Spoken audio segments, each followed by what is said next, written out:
Hey guys, my name is Emil and I'd like to welcome you to this week's episode.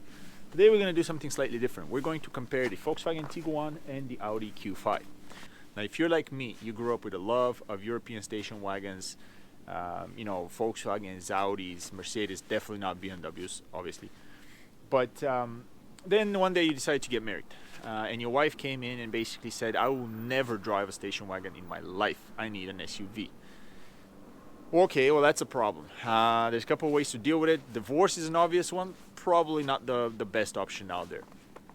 So you're gonna have to go ahead and find your spouse some sort of an SUV that you can probably still work on. It's not too expensive, still European, definitely not a BMW. So what are your choices? Well, for an entry level, you're gonna be talking about the Tiguan.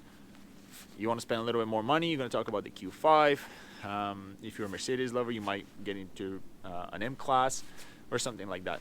When I started looking for an SUV for my wife, price was a big consideration, all right? So I had to get her an SUV.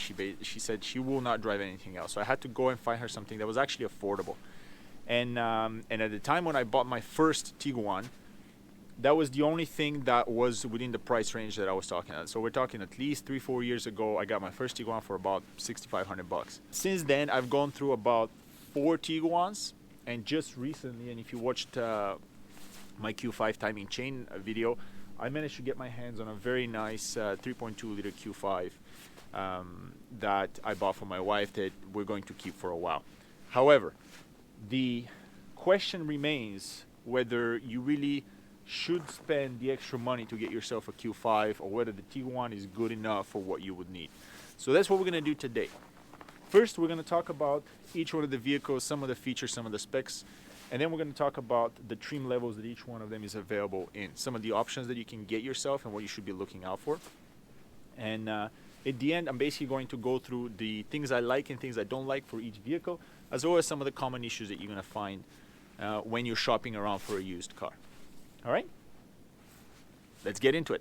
The Tiguan itself is built on the Passat B6 platform, not on the Golf, which is the common sort of mistake people make, but it shares a ton of parts with other Volkswagens from this era, such as the Golf, the Jetta, the Passat, that kind of thing, which makes it relatively cheap to sort of maintain and find parts for.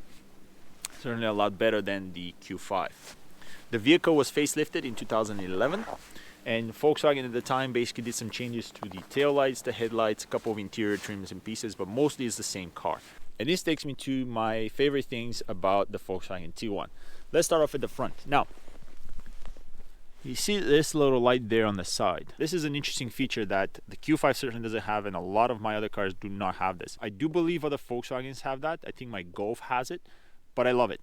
Basically what this is, this little light here on the side, when the vehicle is, if it's dark outside, your headlights are on, and you're coming up to a turn, for example, at a stop sign or just entering your driveway, the moment you turn the steering wheel, this light comes on, and it lights up the entire area in front of your wheel here. It's very, very, very good for maneuvering around into like an evening spot or whatever the case is. I love this feature. My next favorite thing, the black plastic trim. All around the vehicle, it actually makes it very robust. If you're going to drive around some muddy areas, some stones, that kind of stuff, it will protect all your body panels from damage. Volkswagen really should be putting these on a lot of other vehicles because they suffer from a lot of rust. Next up, let's have a look at the interior. It's a nice place to be. I really do like it. Favorite things in here, the controls are very easy to use, very intuitive compared to the Q5, which we'll talk about in a second. However, it feels a bit cheap in here. That's the word, it's cheap. I don't know why Volkswagen switched to this particular design, to be honest, because my Mach 4 up until about 2005 had a phenomenal interior that actually made a lot of sense. And then since then, the Mach 5s, the Mach 6, they've gone into this kind of weird, cheap looking sort of interior that I'm not a huge fan of. That said, the Tiguan is very comfortable. I'm 6'4", I have lots of room. So you're not going to be left wanting in here. One thing I do like, the Highline nav system actually has Bluetooth so I can play music from my phone over the radio, which surprisingly is not true with the Q5.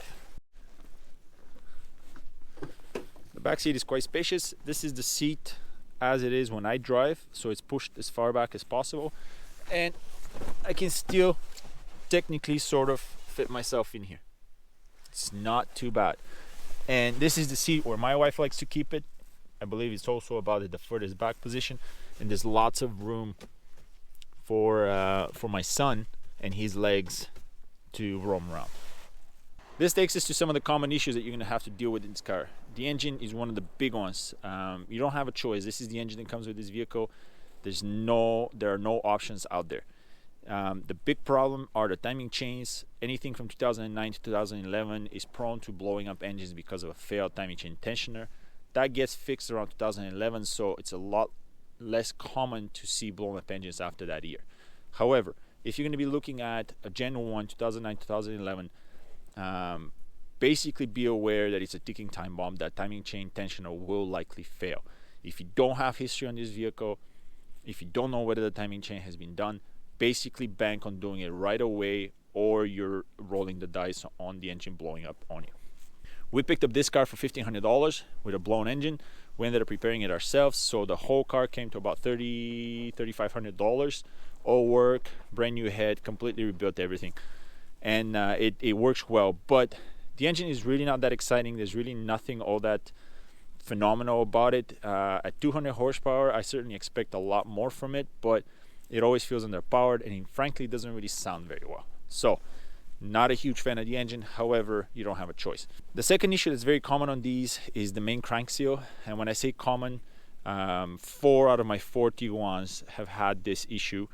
The main crank seal is design changed. Volkswagen decided to save 50 cents per crank seal, so they made this ridiculous looking design that basically fails. There's no way around it. Every single car that I've picked up so far has a leak from the main crank seal, and in the worst case I had, it's more of it pours oil, because once the seal actually does fail, it starts leaking oil right on your driveway. The problem with that is it's a good $1,200 to $1,500 fix, because the transmission has to come out in order for you to replace a seal that costs about $12, and Volkswagen could have certainly kept the old design, which did not fail as much. Going around, another common issue with these vehicles are leaks from the panoramic roof. Now, this is fairly common for a lot of Volkswagen vehicles, but basically what happens is you've got drains running down your pillars here on each side. The connector that Volkswagen installed in here gets, over time, ages and becomes very hard, so it doesn't really seal very well, so you start getting water all over the place. So if you're ever looking for a used Tiguan, definitely inspect all 4 corners of the vehicle, because it's very common to have water stains all around here, and that has to be repaired. It's not exactly the easiest thing. It's a little bit annoying because you have to kind of take some of these things out, but there's plenty of videos that you can watch about how to do it, and it's not the end of the world. With that in mind, there's probably about, I would say there's one thing that I don't really like about this car, and that is the fact that Volkswagen decided not to put a strut to hold the hood. I find that to be absolutely ridiculous. I think for a vehicle of this price range, and sort of, it's a Volkswagen, to have to put this in 2009, to me makes absolutely no sense. I don't know how much money they saved on this, but I find it to be absolutely ridiculous. All that said, that's about the only thing that I think is really annoying with this car. Everything else seems to be just fine. That's it for the Tiguan, guys. I would highly recommend this vehicle if you're looking for a cheaper sort of beginner SUV. It's easy to maintain. It shares a lot of common parts with a lot of other Volkswagens. Price is relatively affordable, and frankly, the visibility inside makes it a very nice vehicle to drive. My wife absolutely loves it. Certainly loved it before she switched over to the Q5. So let's have a look at that. I'm not gonna lie to you folks, I said I've driven 4 Tiguans. Every single one I bought was wishing that I was actually buying a Q5. However, when I was buying them, the price difference was still fairly high. That's not so much the case right now. The Q5 and the Tiguan, in well packaged versions of them, are both under 10 grand. So you might end up spending a few more $1,000s to get a Q5, but I think it's worth it. I got this one for $5,000 with broken timing chain issues. As you saw in the video, I got that fixed for about 150 bucks. So I'm in about $6,000 into this Q5 with 120,000 kilometers. You might have a hard time finding a Tiguan for that kind of money. In 2009, when the Q5 was introduced, it was only offered with a 3.2 liter V6, the 2 liter turbo, the same engine that you've got in the Tiguan here, became available in 2011. So the earlier generation, the 2009 2011 that you're talking about, you're always going to have the 3.2. Personally, I think that's probably the better motor for this vehicle. It's a little bit heavier than the Tiguan. I already talked about the fact that this engine is, well, it's not garbage, it just doesn't sound very well and doesn't really perform very well, and frankly I don't really like it. Anyways, get yourself the 3.2. I think you're going to be happier with it. However, it does burn a lot more fuel. It is a thirsty motor. This car averages me about 16 per 100 city, whereas this one averages about 11 per 100 city for the exact same driving style between the two vehicles. All right, as far as trim levels go, this was offered into 3 versions: the Premium, Premium Plus, and the Prestige. I've never really seen a Prestige for sale, which means that people did not want to spend the extra $11,000 to go up to that trim level. Things you definitely want to look out for: get the bike xenons, don't go for the halogens. Like I mentioned earlier, it's just not worth it. Power tailgate is quite nice.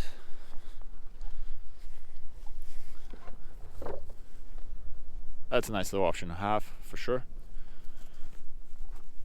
On the interior, they're all going to be with leather seats. There's no other options compared to the Tiguan, which actually the 2 lower trims do come with the fabric seats.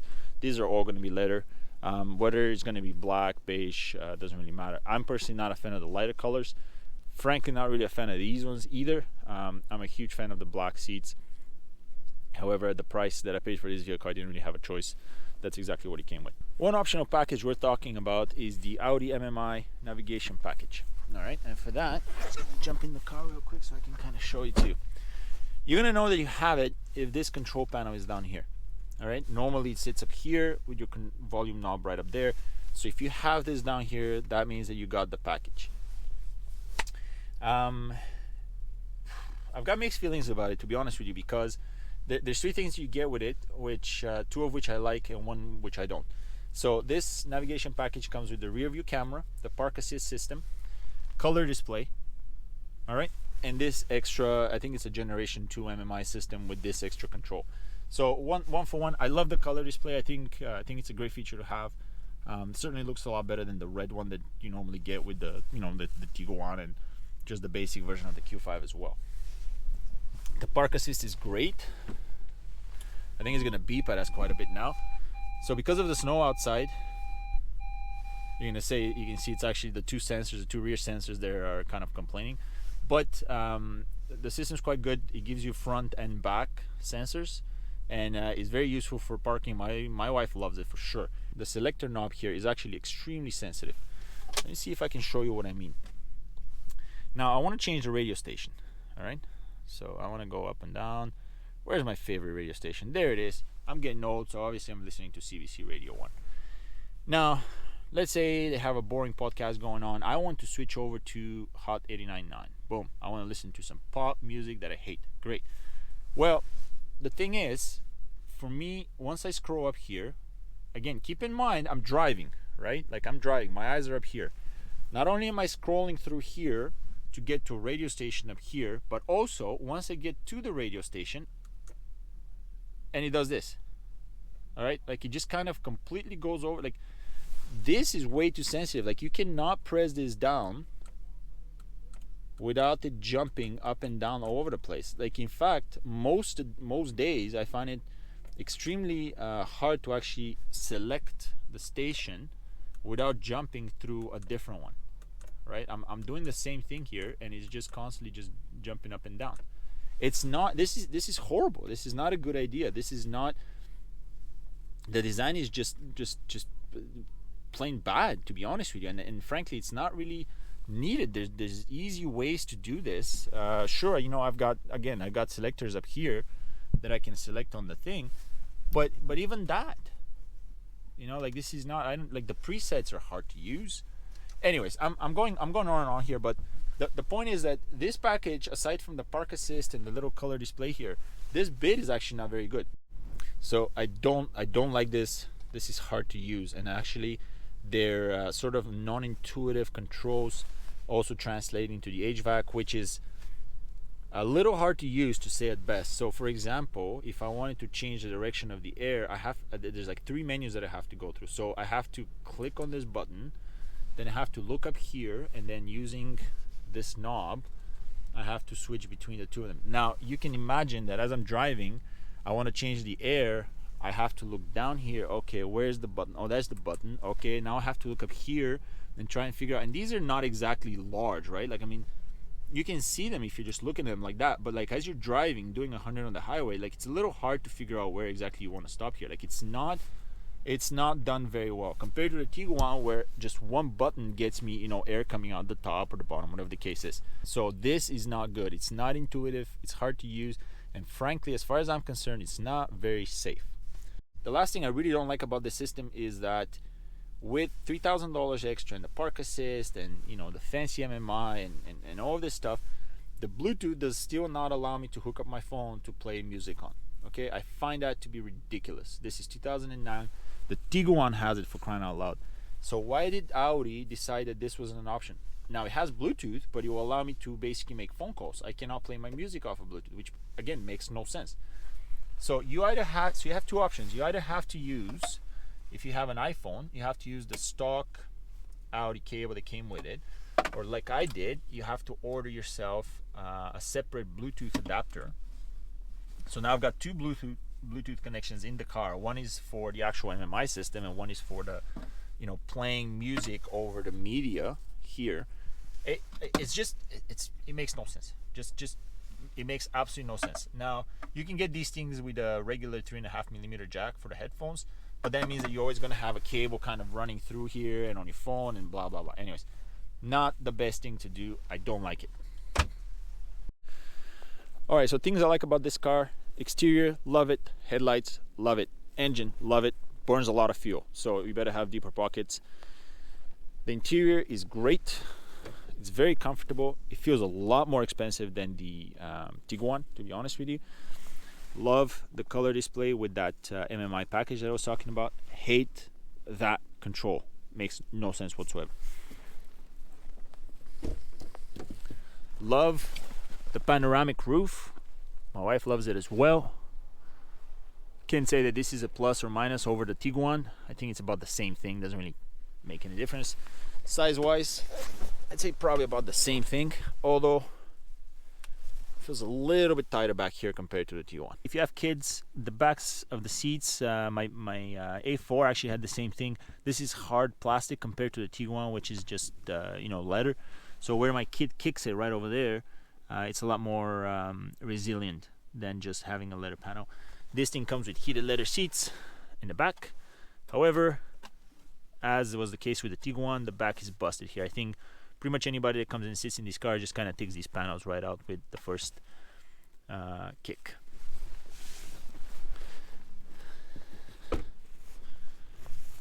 Love the trunk size. I think it's quite a bit better than the Tiguan. It's got a little bit more room. I have better access to it. Seems a little bit better. However, absolutely hate the height of this gate.